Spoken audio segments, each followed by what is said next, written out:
What's up, Taiwan? I'm Erika Liu with news from here in Taiwan and around the world. An annual U.S. Taiwan Defense Conference has started in the U.S. state of Virginia, looking to deepen security ties between the two countries. Our reporter Jaime Okan is there. This is the Williamsburg Lodge. It's about an hour's flight south of Washington, D.C., and for the next 3 days, security analysts and defense officials from both the United States and Taiwan will gather here for the U.S. Taiwan Defense Industry Conference to talk about the best ways to defend Taiwan. Now, for decades, the United States has provided Taiwan with weapon systems and the equipment needed to defend itself, and it's conferences like this that look at where the two sides stand in terms of security cooperation. This meeting is organized by the U.S. Taiwan Business Council.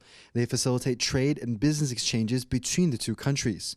And the council's president says this event has come a long way. This is the 22nd time we've done this event, and 2002 being the first year. Through that, the event has grown in importance as a platform for defense industry and for the governments to come together and talk about important issues, namely security assistance for Taiwan. Now, this conference is divided into several sections. The first 2 days look at the current threat facing Taiwan, what the biggest risks are, and how the U.S. can help Taiwan. The last day then looks at specific strategies and recommendations for Taiwan to boost its defense and resilience. And at the end of the conference, attendees will take those recommendations and pass them on to analysts and policymakers in both countries in the hopes that they can help prevent a conflict. Now, that threat of conflict comes from China, and this conference comes weeks after record-breaking Chinese military activity in the Taiwan Strait. Now, officials here told me that activity gives you a sense of the urgency of the situation and shows the importance of meetings like this one. Devin Tai and Jaime Okan in Williamsburg, Virginia for TaiwanPlus. U.S. chip giant Intel has formally turned over its mini PC product line to Asus, one of Taiwan's most well-known computer makers. The move is part of Intel's restructuring of its basic business strategy. Joyce Zeng has more. Asus, a major Taiwanese computer brand, has formally taken over Intel's mini PCs or NUCs product line. Executives from both companies just told media in Taipei that they're looking forward to Asus taking it to new heights, whether that's in commercial, industrial, or gaming applications. Now, Asus has shown its commitment by setting up a whole new business unit. But this agreement with Intel is non-exclusive, which means the U.S. company could still team up with other firms in the future. Now, this is all because Intel is streamlining its business, choosing to focus on advanced chips in a bid to reclaim a former manufacturing lead. As you may have heard, earlier this year, we announced that Intel would stop the direct investment in the NUC business, and instead, our strategy pivoted from a direct investment to wanting to work with one of our best ecosystem partners. By bowing out of mini PCs, Intel is making its position clear. It's gunning for TSMC, the established global leader in chips manufacturing. And even though Intel is very much playing catch-up here, that's not stopping it from pulling out the big shots. Intel is trying to push for its own AI processor, a move that goes after fellow U.S. chip firms AMD and current leader NVIDIA. Industry experts say these are risky moves that could well pay off in a very big way if Intel does pull it off. Justin Wu and Joyce Zhen in Taipei for TaiwanPlus. Taiwan's Labor Ministry is offering subsidies to encourage women to return to the workplace. Women can get the equivalent of up to $1,000 US if they return to work after a break of more than 6 months. Many women in Taiwan quit their jobs to have children, and many say a lack of flexibility makes it difficult to go back to work. The government will also offer incentives for businesses to provide flexible work hours for women returning to work. 另外呢，雇主如果释出调整工作时间这个缺给再就业的妇女，也可以请领每月3000元的奖励金，我们最多拨付12个月。 Beaches in Taiwan have almost disappeared due to typhoons and climate change. The government is working to replenish these beaches to keep them from receding. Bing Wang reports.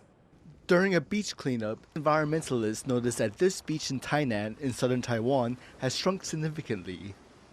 Experts say the loss is due to climate change and typhoons. Local authorities have tried several times to keep the beach replenished with sand and rocks. These efforts were largely successful until a series of typhoons in recent months have again made the coastline recede. Scholars have several suggestions to keep the beaches. 有些学者有建议浅堤的方式，以往都是纯粹把土沙放上去，然后它沿岸流的部分我们要配合有一些比如说离岸堤或者土底的风化布衣的方式来做一个最佳的布置。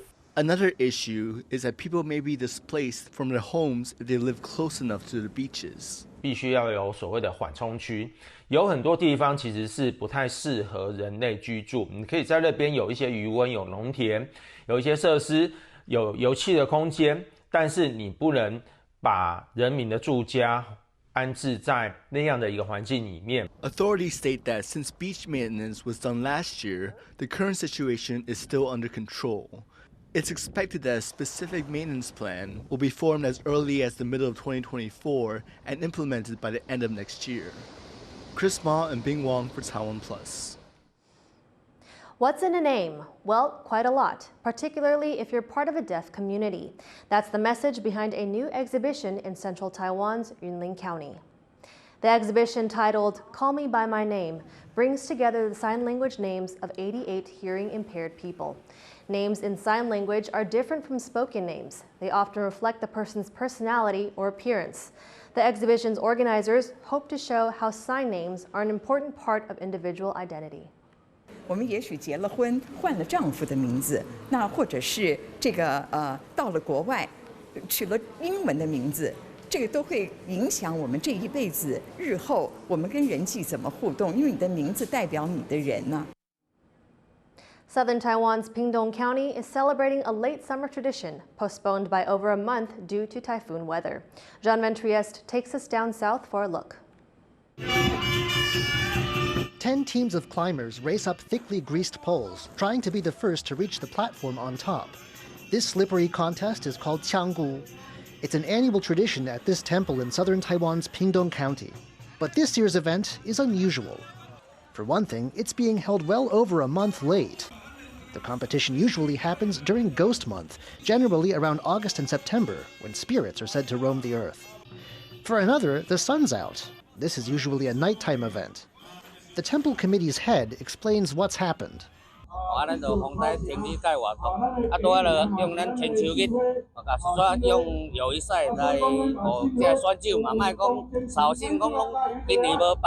It's a grueling contest, and not everyone makes it. The tropical sun of Taiwan's deep south also doesn't help.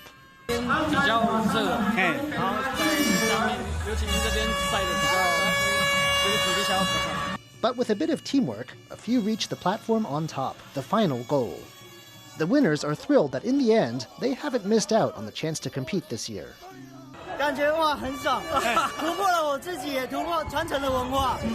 This extraordinary session of Qianggu is now over.